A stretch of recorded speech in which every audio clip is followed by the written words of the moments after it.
नमस्कार दोस्तों, मेरे चैनल में आपका स्वागत है। आज मैं आपके लिए इस्मत चुगताई जी द्वारा लिखी कहानी भाभी लेकर आई हूँ। तो यदि आप चैनल पर नए आए हैं तो चैनल को सब्सक्राइब कर बेल आइकन को क्लिक कर लीजिए। दोस्तों, मेरे चैनल पर आपको 600 के आसपास कहानियाँ सुनने को मिल जाएंगी। भाभी ब्याह कर आई थी तो मुश्किल से 15 बरस की होगी। बड़बार भी तो पूरी नहीं हुई थी। भैया की सूरत से ऐसी लचकती थी जैसे कसाई से बकरी, मगर साल भर के अंदर ही तो जैसे मुँह बंद कली से खिलकर फूल बन गई। आंखों में हिरनों जैसी वहशत दूर होकर गरूर और शरारत भर गई। भाभी आज़ाद फिजा में पली थी, हिरनियों की तरह कुलाचे भरने की आदी थी, मगर ससुराल और मैका दोनों तरफ से उस पर कड़ी निगरानी थी। और भैया की भी यही कोशिश थी कि अगर जल्दी से उसे पक्की गृहस्थन ना बना दिया गया तो वो भी अपनी बड़ी बहन की तरह कोई गुल खिलाएगी। हालांकि वो शादीशुदा थी, लिहाजा उसे गृहस्थन बनाने पर जुट गए। 4-5 साल के अंदर भाभी को घिसा कर वाकई सबने गृहस्थन बना दिया। 2-3 बच्चों की माँ बनकर भद्दी और ठुस हो गई। अम्मा उसे खूब मुर्गी का शोरबा, गोंद सटूरे खिलाती, भैया टॉनिक पिलाते और हर बच्चे के बाद वो 10-15 पाउंड बढ़ जाती। आहिस्ता आहिस्ता उसने बनना संवरना छोड़ ही दिया। भैया को लिपस्टिक से नफरत थी, आंखों में मानो काजल और मस्करा देखकर वो चिढ़ जाते। भैया को बस गुलाबी रंग पसंद था या फिर लाल। भाभी ज़्यादातर गुलाबी या सुर्खी कपड़े पहना करती थी, गुलाबी साड़ी पर सुर्ख लाल ब्लाउज या कभी गुलाबी के साथ हल्का गहरा गुलाबी। शादी के वक्त उसके बाल कटे हुए थे, मगर दुल्हन बनाते वक्त ऐसे तेल चुपड़कर बांधे गए थे कि पता ही नहीं चलता था कि वो परकटी मैम है। अब उसके बाल तो बढ़ गए थे, मगर पै दर पै बच्चे होने की वजह से वो जरा गंजी सी हो गई थी। वैसे भी वो बाल कसकर मैली धज्जी सी बांध लिया करती थी। उसकी मियाँ को वो मैली कुचैली ऐसी ही बड़ी प्यारी लगती थी और मैके ससुराल वाले भी उसकी सादगी को देखकर उसकी तारीफों के गुण गाते थे। भाभी थी बड़ी प्यारी सी, सुगंध नस्क, मक्खन जैसी रंगत, सुडोल हाथ पाँव, मगर उसने इस बुरी तरह से अपने आप को ढीला छोड़ दिया था कि खमीरे आटे की तरह बह गई थी। उफ, भैया को चैन और स्कर्ट से कैसी नफरत थी। उन्हें ये नए फैशन की बदन पर चिपकी हुई कमीज से भी बड़ी घिन आती थी। तंग मोरी की सलवारों से तो वो ऐसे चलते थे कि तौबा। खैर, भाभी बेचारी तो सलवार कमीज के काबिल रह ही नहीं गई थी। वो तो बस ज़्यादातर ब्लाउज और पेटीकोट पर ड्रेसिंग गाउन चढ़ाए घूमा करती। कोई जान पहचान वाला आ जाता तो भी बेतकल्फी से वही अपना नेशनल ड्रेस पहने रहती। कोई औपचारिक मेहमान आता तो अमूमन वो अंदर ही बच्चों से सर मारा करती। वो कभी बाहर जाना पड़ता तो लिथड़ी हुई सी साड़ी लपेट लेती। वो गृहस्थन थी, वह थी और चहेती थी। उसे बन सवर कर किसी को लुभाने की क्या जरूरत थी। और भाभी शायद यूं ही गॉडर बनी अधेड़ और फिर बूढ़ी हो जाती। बहू में ब्याह कर लाती जो सुबह उठकर उसे झुककर सलाम करती, गोद में पोता खिलाने को देती। मगर खुदा को कुछ और ही मंजूर था। शाम का वक्त था, हम सब लॉन में बैठे चाय पी रहे थे। भाभी पापड़ तलने बावर्ची खाने में गई थी। बावर्ची ने पापड़ लाल कर दिए। भैया को बादामी पापड़ भाते हैं। उन्होंने प्यार से भाभी की तरफ देखा और वो झट उठकर पापड़ तलने चली गई। हम लोग मज़े से चाय पीते रहे। धाएं से फुटबॉल आकर ऐन भैया की प्याली में पड़ी। हम सब उछल पड़े। भैया मारे गुस्से के भनभना उठे। कौन पाजी है? उन्होंने जिधर से गेंद आई थी उधर मुँह करके डांटा।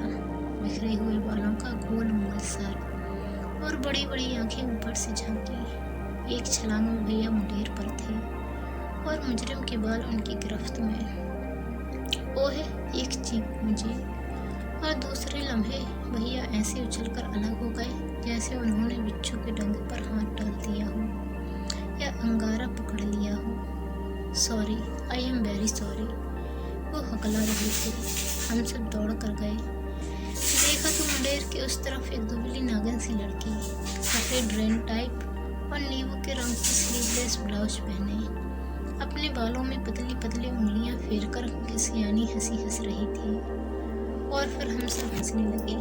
भाभी पापड़ों की प्लेट लिए अंदर से निकली और बगैर कुछ पूछे ये समझकर हंसने लगी कि जरूर कोई हंसने की बात हुई होगी। उसका ढीला ढाला पेट हंसने से फुदकने लगा और जब उसे मालूम हुआ कि भैया ने शबनम को लड़का समझकर उसके बाल पकड़ लिए तो और भी जोर जोर से कही कही लगाने लगी कि कई पापड़ के टुकड़े घास पर बिखर गए। शबनम ने बताया कि वो उसी दिन अपने चचा खालिद जमील के यहाँ आई है।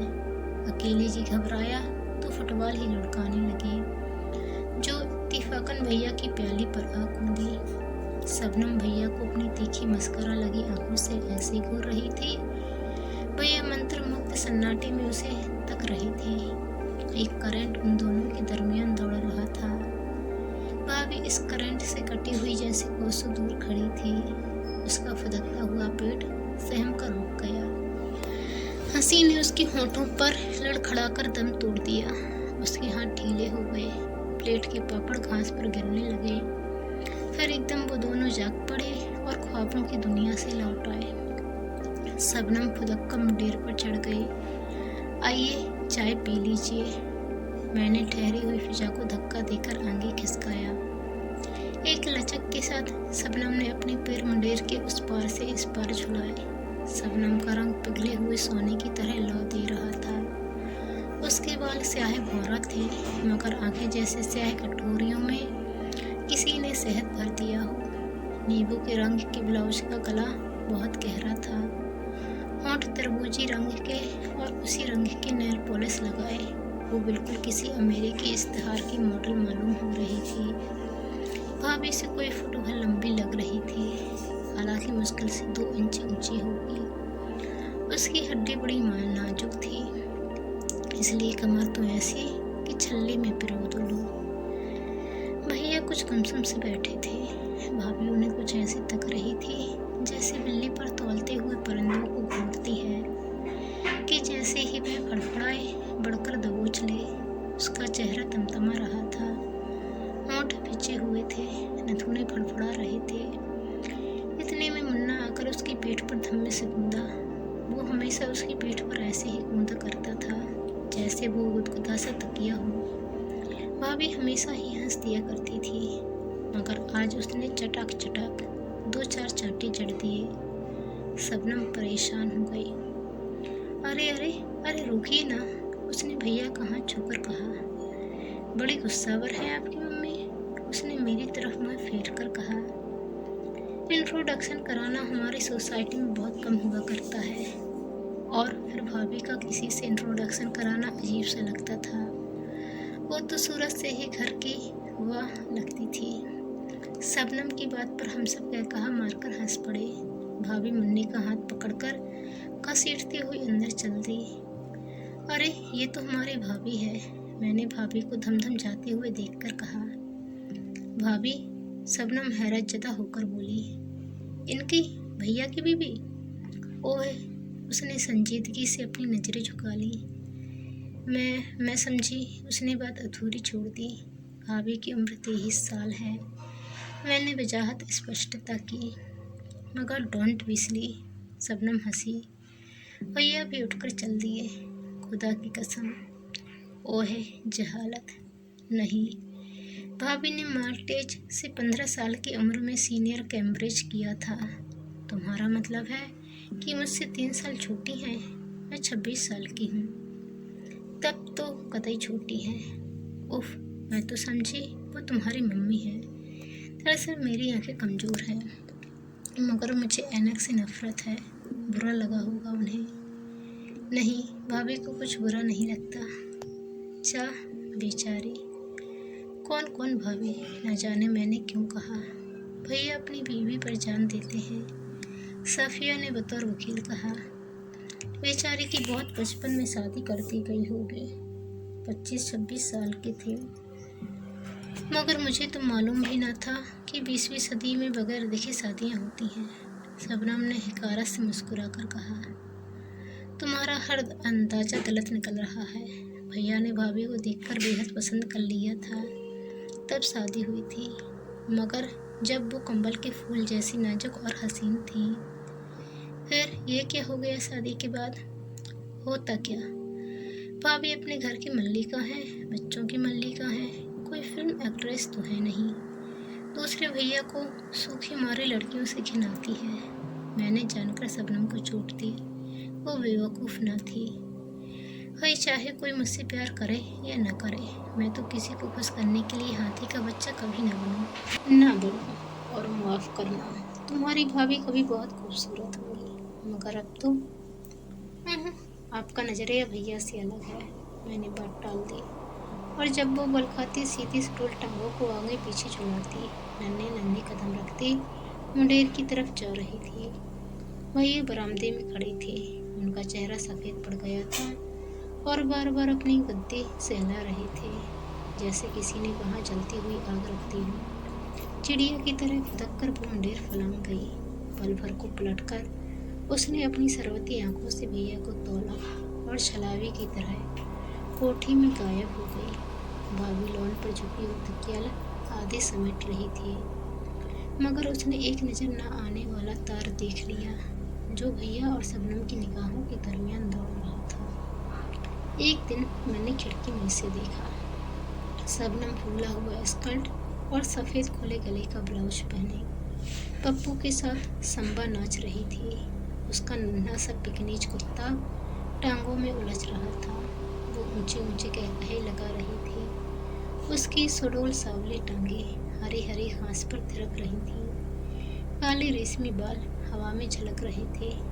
5 साल का पप्पू बंदर की तरह खुदक रहा था, मगर वो नसीली नागिन की तरह लहरा रही थी। उसने नाचते नाचते नाक पर अंगूठा रखकर मुझे चिढ़ाया।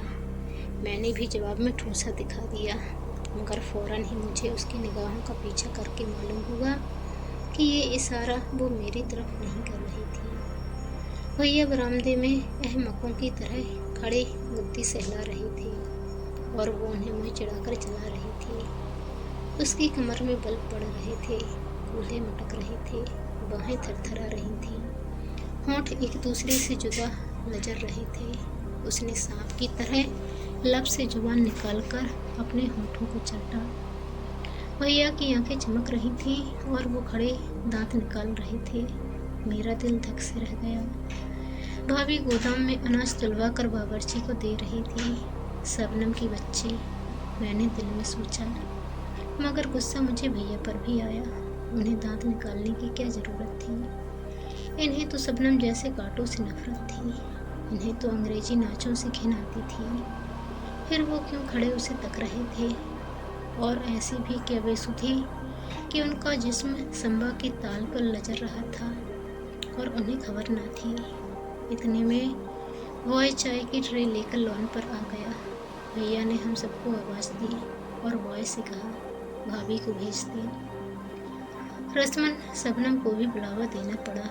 मेरा तो जी चाह रहा था कतई उसकी तरफ से वह फेर कर बैठ जाऊं, मगर जब वो मुन्ने को पद्दी पर चढ़ाए मुंडेर फलांग कर आई तो न जाने क्यों मुझे वो कतई मासूम लगी। मुन्ना स्कार्फ लगामों की तरह थामे हुए था और वो घोड़े की तरह चाल उछलते हुए लॉन पर दौड़ रही थी। भैया ने मुन्ने को उसकी पीठ पर से उतारना चाहा, मगर वो और चिमट गया। अभी और थोड़ा चले आंटी? नहीं बाबा, आंटी में दम नहीं, शबनम चिल्लाई।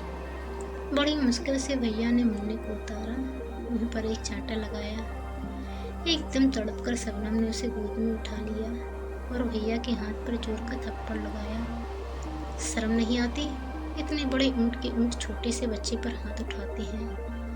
भाभी को आता देखकर उसने मुन्ने को गोद में दे दिया। उसका थप्पड़ खाकर भैया मुस्कुरा रहे थे। देखिए तो कितनी जोर से थप्पड़ मारा है।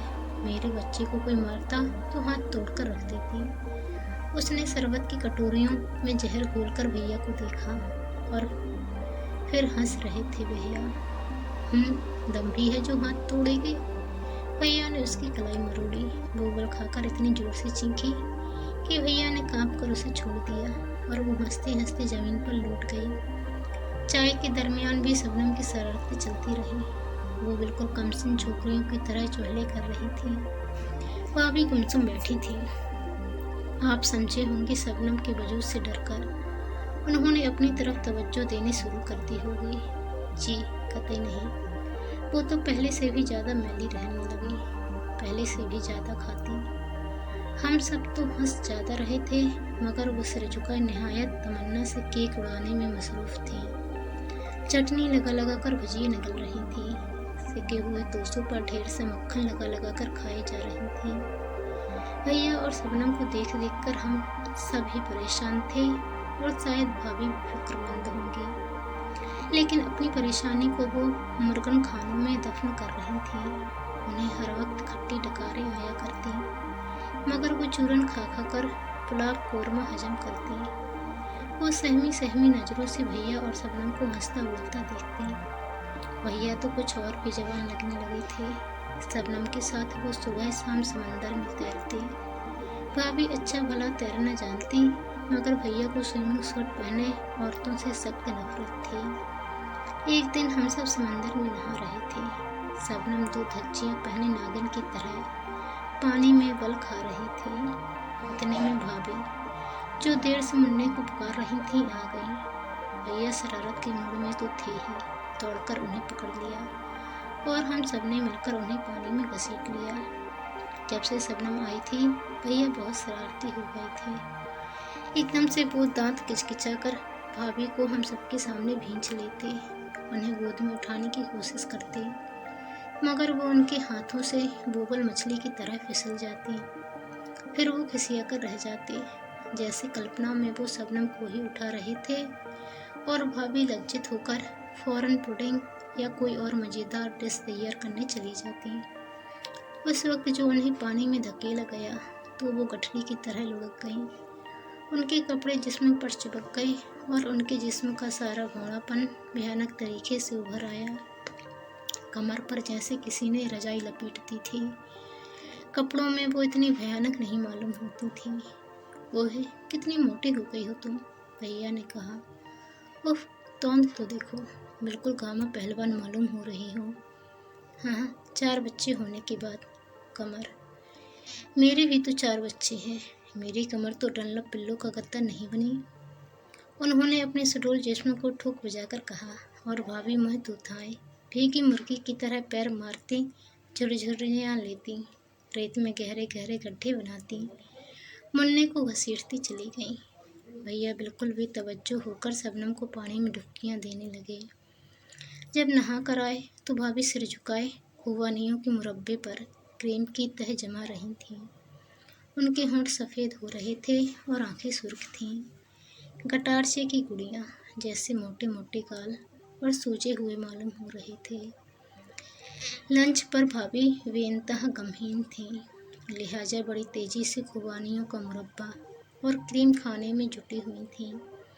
शबनम ने डिश की तरफ देखकर ऐसे फरेरी ली जैसे खुबानियाँ ना हों, सांप बिच्छू हों। जहर है जहर, उसने नफासत से ककड़ी का टुकड़ा कुतरते हुए कहा, और भैया भाभी को घूरने लगे, मगर वो सपासप मुरब्बा उड़ाती रही। हद है, उन्होंने नथुने फड़फड़ाकर कहा। भाभी ने कोई ध्यान न किया और करीब करीब पूरी डिश पेट में उड़ेल ली। उन्हें मुरब्बा शोरबा खाता देखकर ऐसा मालूम होता था जैसे बोर ईर्ष्या द्वेष के तूफान को रोकने के लिए बांध रही हो। खुदा के लिए बस करो, डॉक्टर भी मना कर चुका है। ऐसा भी क्या चटोरपन, भैया ने कह ही दिया। मोम की दीवार की तरह भाभी पिघल गईं। भैया का नस्तर चर्बी की दीवारों को चीरता हुआ ठीक दिल में उतर गया।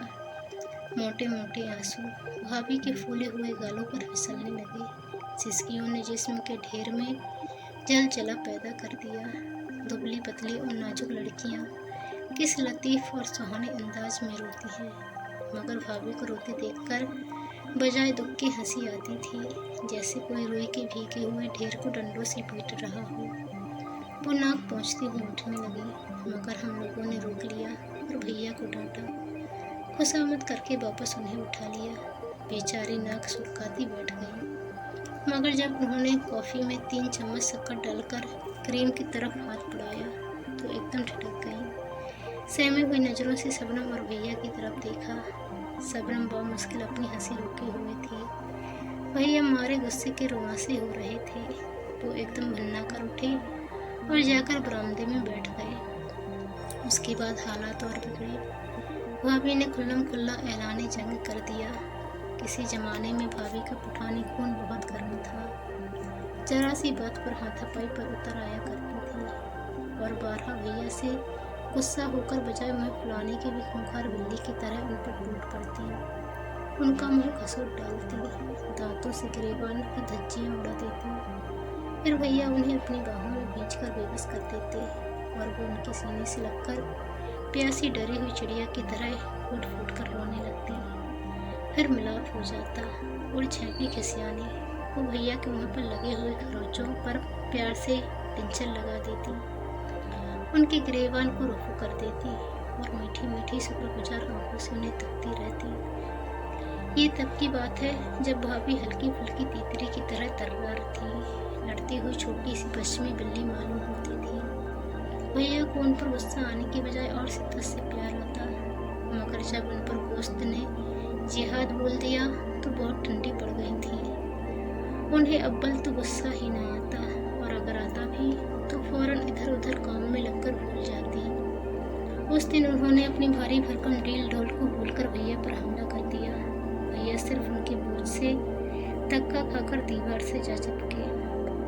रुई के गट्ठर को यूं लुढ़कते देखकर उन्हें सख्त घिन आई। ना गुस्सा हुए ना बिगड़े, सलसमता उदास सर झुकाए कमरे से निकल भागी। भाभी वहीं पसर कर रोने लगी। बात और बढ़ी और एक दिन भैया के साले आकर भाभी को ले गए। तुफैल भाभी ने चचा जाद भाई थे। भैया उस वक्त शबनम के साथ क्रिकेट का मैच देखने गए हुए थे। तुफैल ने शाम तक उनका इंतजार किया। वो न आए तो मजबूरन भाभी और बच्चों का सामान तैयार किया। जाने से पहले भैया घड़ी भर को खड़े खड़े आए। दहली के मकान मैंने इनके मेहर में दिए। उन्होंने रुखाई से तुफैल से कहा। मेहर? भाभी थर थर कांपने लगी। हाँ, तलाक के कागजात वकील के जरिए पहुंच जाएंगे। मगर तलाक का क्या जिक्र है? इसी में बेहतरी है। मगर बच्चे, ये चाहे तो उन्हें ले जाए, वरना मैंने बोर्डिंग में इंतजाम कर दिया है। एक चीख मारकर लगकर भाभी भैया पर झपटी, मगर उन्हें घसीटने की हिम्मत न हुई। सहम कर ठिठक गई और फिर भाभी ने अपने नारित्व की पूरी तरह बेआबरूई करवा डाली। वे भैया के पैरों पर लौट गई, नाक तक रगड़ डाली। तुम मुझसे शादी कर लो, मैं कुछ न कहूँगी, मगर खुदा के लिए मुझे तलाक ना दो। मैं यूं ही जिंदगी गुजार दूंगी, मुझे कोई शिकायत ना होगी। मगर भैया ने नफरत से भाभी के चुलचुल करते चश्म को देखा और मुंह मोड़ लिया। मैं तलाक दे चुका, अब क्या हो सकता है? मगर भाभी को कौन समझाता? वो बिलबिलाए चली गई। बेवकूफ, तुफैल ने एक ही झटके में भाभी को जमीन से उठा लिया। गधी कहीं की, चल उठ। और वो उसे घसीटते हुए ले गए। क्या दर्दनाक समा था। फूट फूट कर रोने में हम भाभी का साथ दे रही थी। अम्मा खामोश एक एक कमर तक रही थी। अब्बा की मौत के बाद उनके घर में कोई हैसियत नहीं रह गई थी।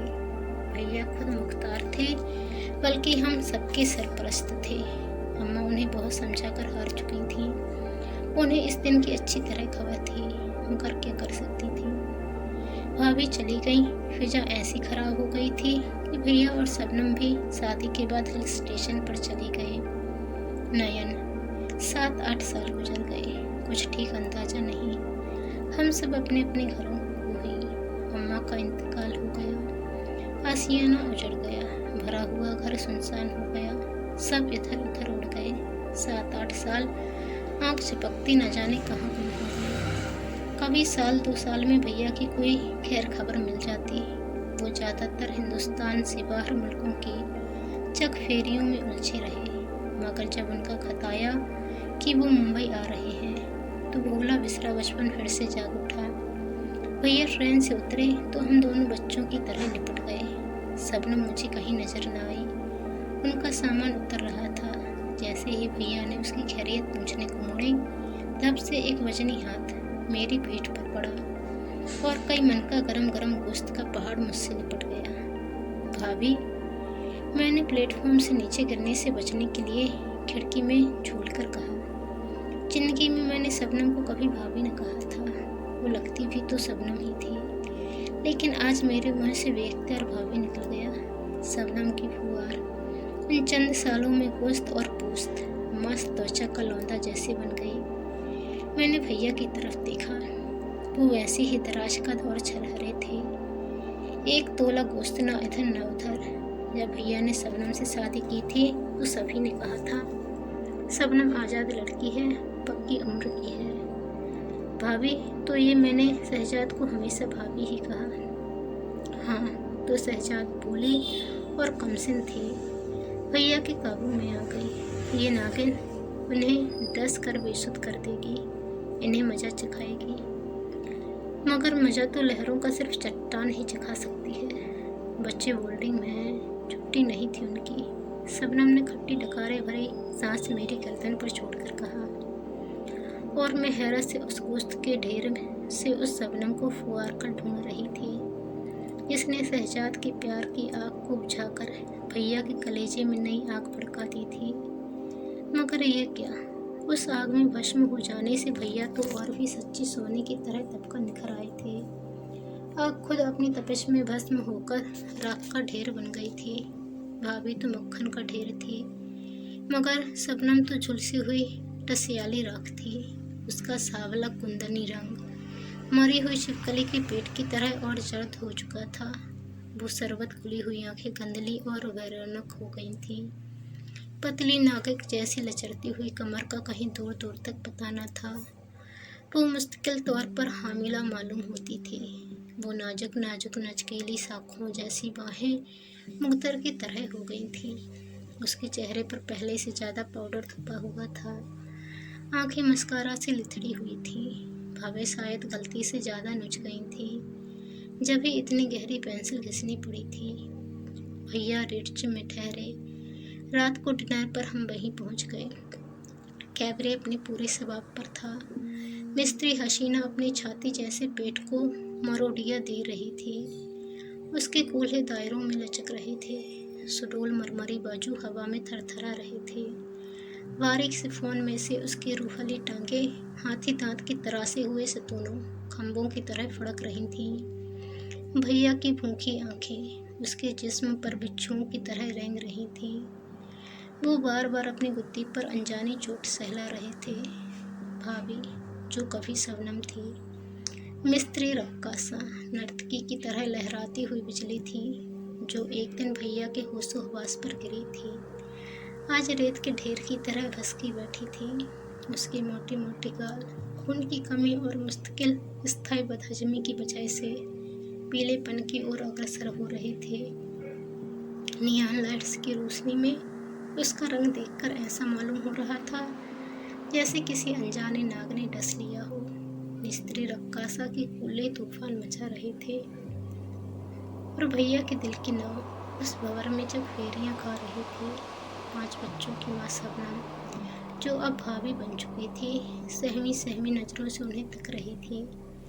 ध्यान मटाने के लिए वो तेजी से भुना हुआ मुर्ग हड़प कर रही थी। ऑर्केस्ट्रा ने एक भरपूर सांस खींची। साज कराहे, ड्रम का दिल गूंज उठा। मिस्त्री रक्कासा की कमर ने आखिरी झकोले लिए और निढाल होकर मरमरी फर्श पर फैल गई। हाल तालियों से गूंज रहा था। शबनम की आंखें भैया को ढूंढ रही थीं। वैरा तरोताजा रसभरी और क्रीम का जग ले आया। वे ख्याली में शबनम ने प्याला रसभरियों से भर लिया।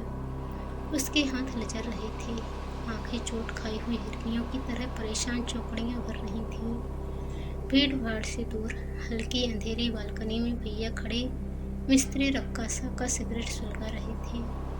उनकी रस्मी निगाहें रक्कासा की नसीली आंखों से उलझ रही थी। शबनम का रंग उड़ा हुआ था और वे एक उबड़ खाबड़ पहाड़ की तरह गुमसुम बैठी थी। शबनम को अपनी तरफ तकता देखकर भैया रक्कासा का बाजू थामे अपनी मेज पर लौटाए और हमारा तारुफ करवाया। मेरी बहन, उन्होंने मेरी तरफ इशारा किया। रक्कासा ने लचक कर मेरे वजूद को मान लिया। मेरी बेगम, उन्होंने ड्रामाई अंदाज में कहा, जैसे कोई मैदान जंग में खाया हुआ जख्म किसी को दिखा रहा हो। रक्कासा स्तब्ध रह गई, जैसे उनकी जीवन संगिनी को नहीं, खुद उनकी लाश को खून से लथपथ देख लिया हो। वो भयभीत होकर शबनम को घूरने लगी। फिर उसने अपने कलेजे की सारी ममता अपनी आंखों में समाकर भैया की तरफ देखा। उसकी एक नज़र में लाखों फसाने पोशीदा थे। ओह, ये हिंदुस्तान, जहाँ जहालत से कैसी कैसी प्यारी हस्तियाँ रस्म रिवाज पर कुर्बान की जाती हैं। काबिले परस्त है वो लोग और काबिले रहम भी जो ऐसी ऐसी सजाएं भुगतते हैं। मेरी शबनम भाभी ने रक्कासा की निगाहों में ये सब पढ़ लिया। उसके हाथ कांपने लगे। परेशानी छुपाने के लिए उसने क्रीम का जग उठाकर रस भरियों पर उड़ेल दिया और जुट गई। प्यारे भैया, हैंडसम और मजनून, सूरज देवता की तरह हसीन और रोमांटिक, सेहत भरी आंखों वाले भैया, चट्टान की तरह अटल, एक अमर शहीद का रूप सजाए बैठे मुस्कुरा रहे थे। एक लहर चूर चूर उनके कदमों में पड़ी दम तोड़ रही थी। दूसरी नई नवेली लचकती हुई लहर उनकी पथरीली बालों में समाने के लिए बेचैन और बेकरार थी। तो दोस्तों, आपको ये कहानी कैसी लगी कमेंट कर ज़रूर बताएं। चैनल पर नए आए हैं तो चैनल को सब्सक्राइब कर बेल आइकन को क्लिक कर लें। धन्यवाद। जय हिंद।